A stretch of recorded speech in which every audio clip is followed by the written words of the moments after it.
Halo semua, pada video ini saya ingin menjawab pertanyaan pengunjung yang bertanya tentang Lucifer. Nah, sebelum kita mulai, saya mau tanya dulu nih ke teman-teman.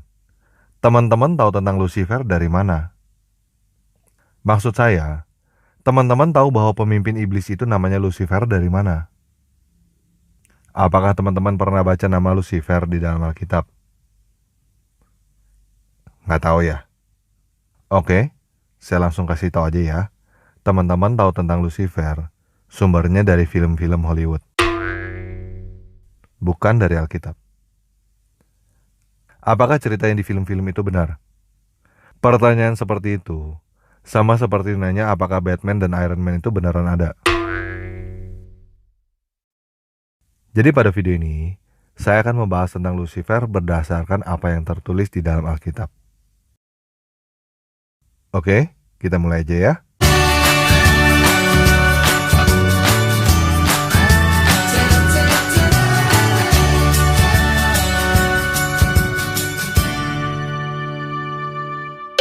Nah, pertama kita bahas dari nama dulu ya. Kalau kita baca Alkitab bahasa Indonesia, kita nggak akan menemukan kata Lucifer. Begitu juga kalau kita baca Alkitab di dalam bahasa aslinya, Ibrani dan Yunani. Alkitab pertama yang ada kata Lucifer adalah Alkitab yang diterjemahkan ke dalam bahasa Latin. Namanya Vulgata. Adanya di dalam Yesaya 14 ayat 12 dan 2 Petrus 1 ayat 19. Lucifer di dalam Yesaya 14 ayat 12 dalam bahasa aslinya tertulis seperti ini, Helel ben Sahar. Di dalam Septuaginta, terjemahan Perjanjian Lama ke dalam bahasa Yunani disebut dengan Heosporos. Di dalam Alkitab bahasa Inggris, hanya King James Version yang menerjemahkan Yesaya 14 ayat 12 dengan mengikuti bahasa Latin Lucifer.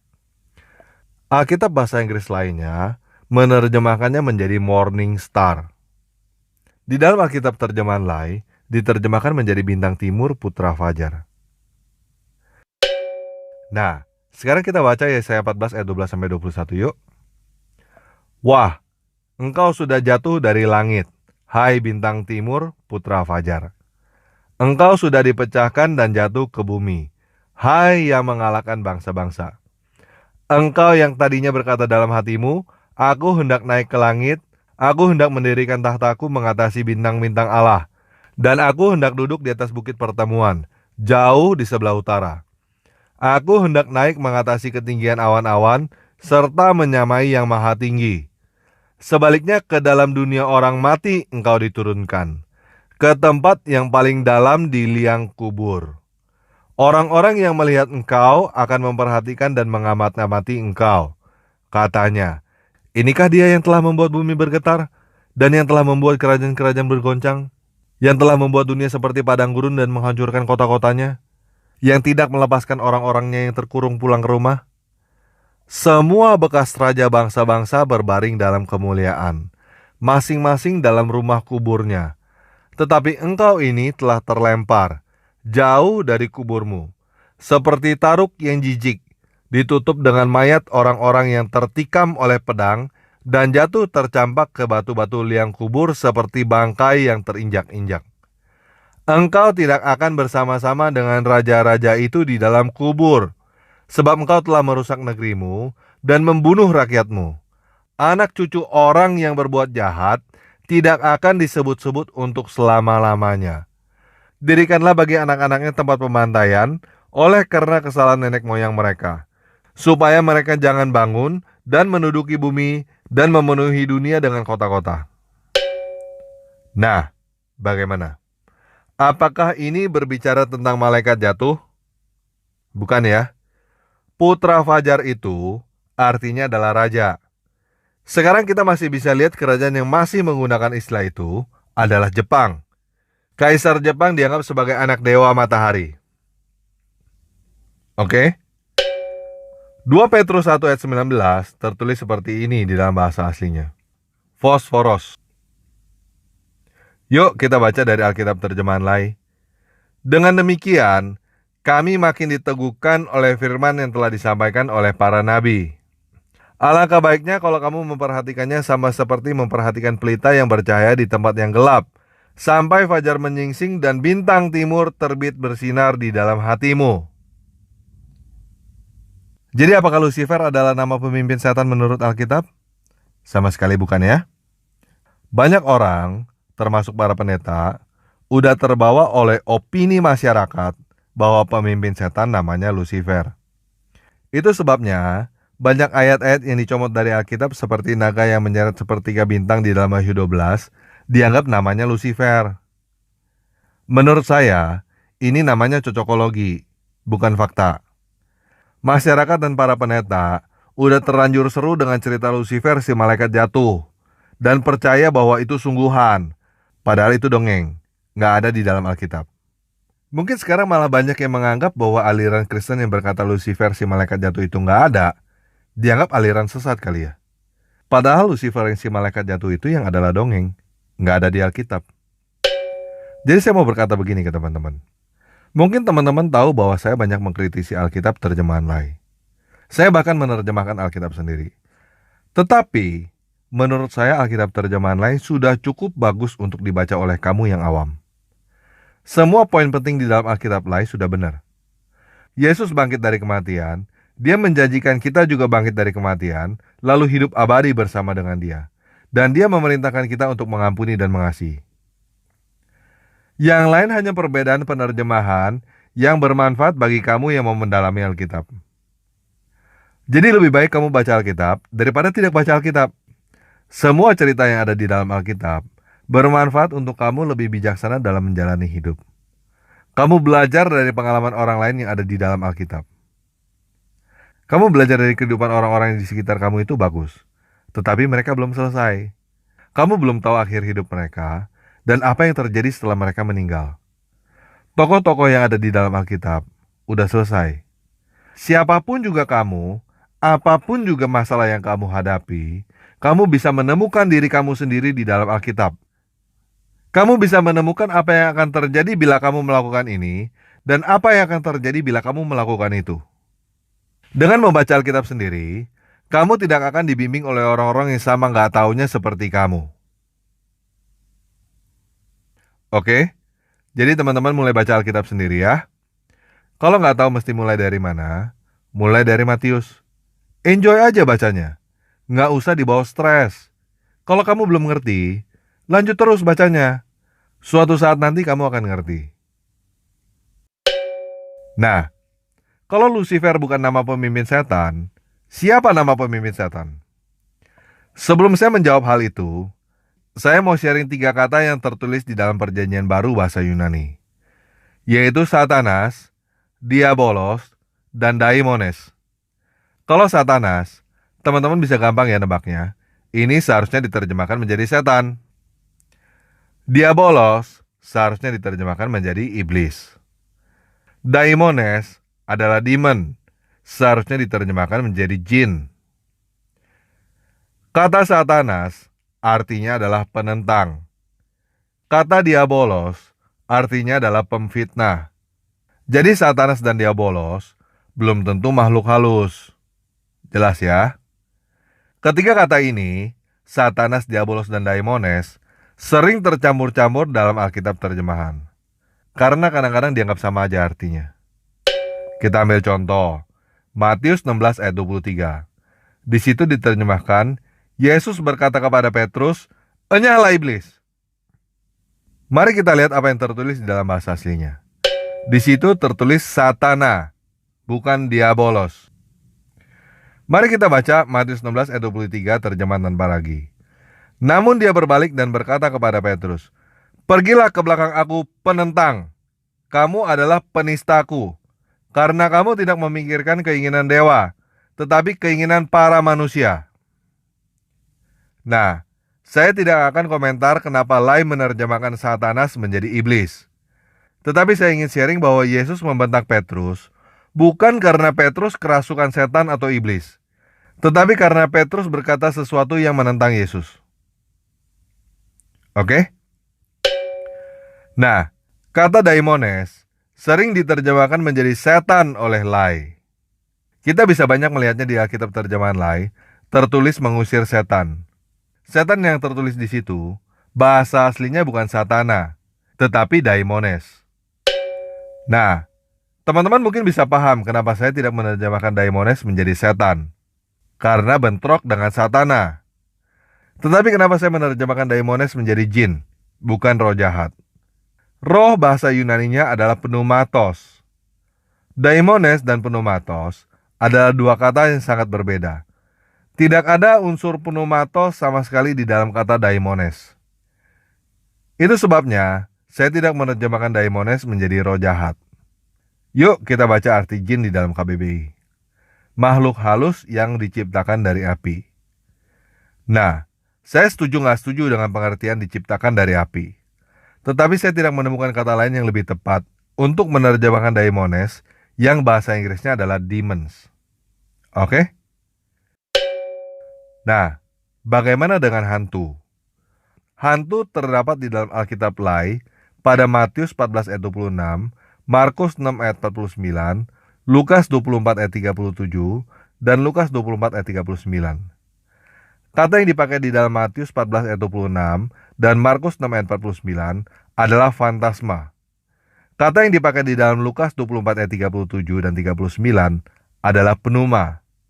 Jadi ini ada dua kata yang berbeda di dalam bahasa aslinya, dan dua-duanya diterjemahkan menjadi hantu di dalam Alkitab terjemahan Lai. Pneuma sama dengan pneumatos, artinya roh. Fantasma adalah asal muasal kata yang sekarang kita pakai fantasi. Akar katanya adalah phane, artinya adalah tampak, terlihat. Oleh sebab itu, secara literal fantasma artinya adalah penampakan. Oke? Nah, kalau Lucifer bukan nama pemimpin jin, siapa nama pemimpin jin? Yuk kita baca Matius 12 ayat 24. Tetapi ketika orang Farisi mendengarnya, mereka berkata, dengan Beelzebul, penghulu setan, ia mengusir setan. Di dalam bahasa aslinya tertulis, Oi de Farasayoi, akousantes eipon, hotos hok ekbalei, ta daimonia, ei meento Beelzebul, arkonti ton daimonion. Tanpa lagi menerjemahkan Matius 12 ayat 24 menjadi seperti ini.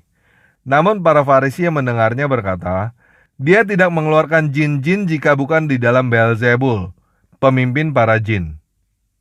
Jadi pada zaman Yesus di dunia, orang-orang tahunya nama pemimpin para jin, pemimpin setan, adalah Beelzebul. Ada yang berkata bahwa Beelzebul artinya adalah dewa lalat. Tetapi saya lebih melihat bagian depannya, Bel, Baal. Baal sering disebut di dalam perjanjian lama. Contohnya Hakim-Hakim 2 ayat 2-11.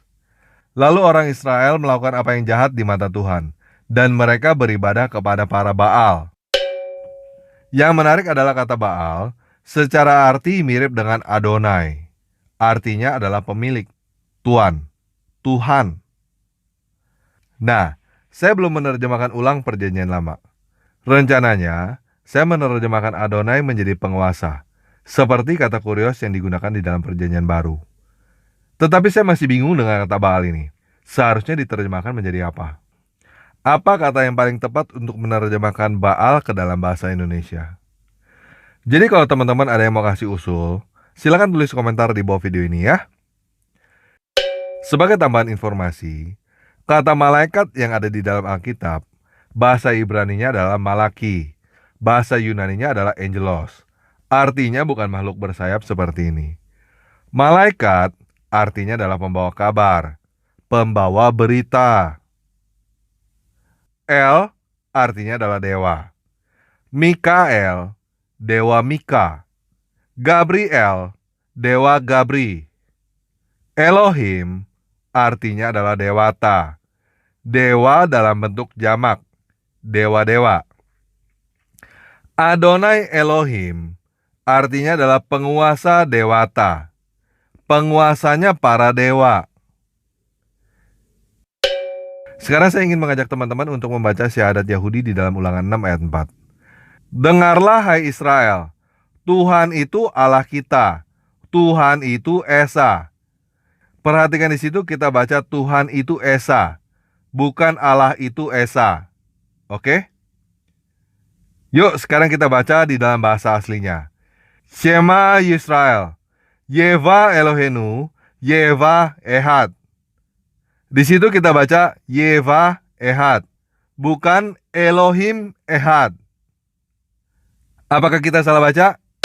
Yuk kita baca Markus 12 ayat 29. Jawab Yesus, hukum yang terutama ialah, dengarlah hai Israel, Tuhan Allah kita, Tuhan itu Esa. Kita baca di dalam bahasa aslinya. Akoe Israel, Kurios hoteos hemon, Kurios eis estin. Dengar Israel, penguasa itu dewa kita, penguasa adalah satu. Apa artinya? Matius 6 ayat 24. Tidak ada yang mampu mengabdi kepada dua penguasa, karena dia akan membenci yang satu dan mengasihi yang lain. Atau dia akan menunjang yang satu dan merendahkan yang berbeda. Kalian tidak akan mampu mengabdi kepada dewa dan uang. Matius 10 ayat 1. Lalu Yesus memberikan wewenang kepada ke-12 muridnya yang dipanggil sebelumnya, untuk mengeluarkan semangat-semangat kotor, juga untuk menyembuhkan semua penyakit dan semua kelemahan. Yesus memanggil ke-12 muridnya dan memberi kuasa kepada mereka untuk mengusir roh-roh jahat dan untuk melenyapkan segala penyakit dan segala kelemahan. Yohanes 10 ayat 34, kata Yesus kepada mereka, tidakkah ada tertulis di dalam kitab Taurat kamu, aku telah berfirman kamu adalah Allah? Di dalam bahasa aslinya, ego epatheoi esti. Aku berkata, kalian adalah para dewa. Jadi sebagai penutup, saya mau memberitakan sesuatu yang lebih penting daripada siapa nama pemimpin para jin itu. Siapapun namanya, kalian yang sudah lahir baru tidak perlu takut, karena kalian adalah anak-anak dewa. Dan kalian punya wewenang untuk mengusir mereka di dalam nama penguasa kita yang Esa, di dalam nama Yesus Kristus. Dan tipuan lama si iblis adalah berkata bahwa kamu bukan. Seperti ketika ia berkata kepada Hawa, kamu harus makan buah terlarang, kamu harus begini, kamu harus begitu, baru kamu seperti dewata. Paham ya? Itu adalah tipuan lama si iblis. Yang benar, kalian yang sudah lahir baru adalah anak-anak dewa, karena kalian sudah dilahirkan di dalam roh dewa. Oke, sekian video kali ini. Yesus Kristus penguasa para dewa memberkati kita semua.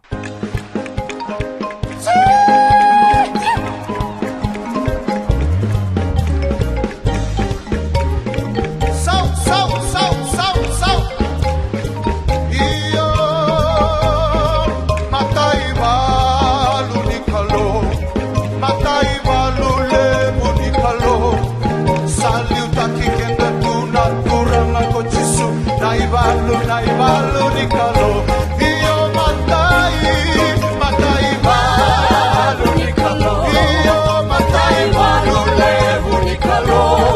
Saliu taki kenda turang aku. Come on, raise the army. Iyo matai balu, oh matai balu ni kalo, iyo matai balu lebu ni kalo. Saliu taki kenda turang aku. Naibalu. How many believe that we worship a stronger? Kau sakalo, kau, oh sakalo, kau, mau sarangan isuka sebelum malu di kalau kau, sakalo,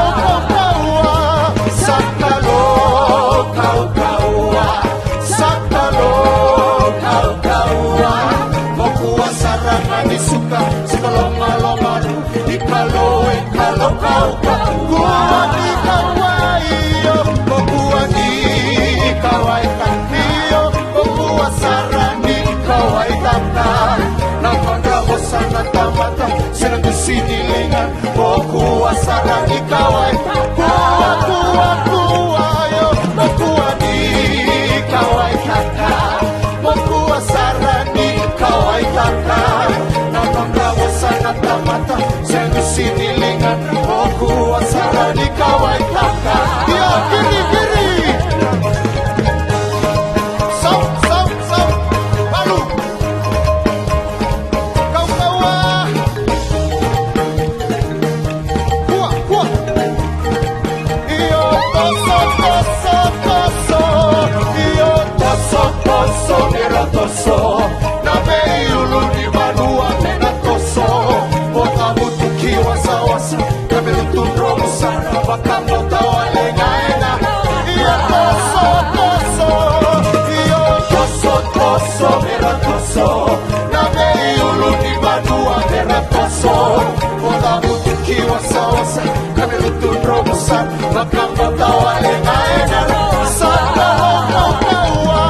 sarangan isuka sekoloma baru dikalo kau kuasa sarangan isuka sekoloma baru dikalo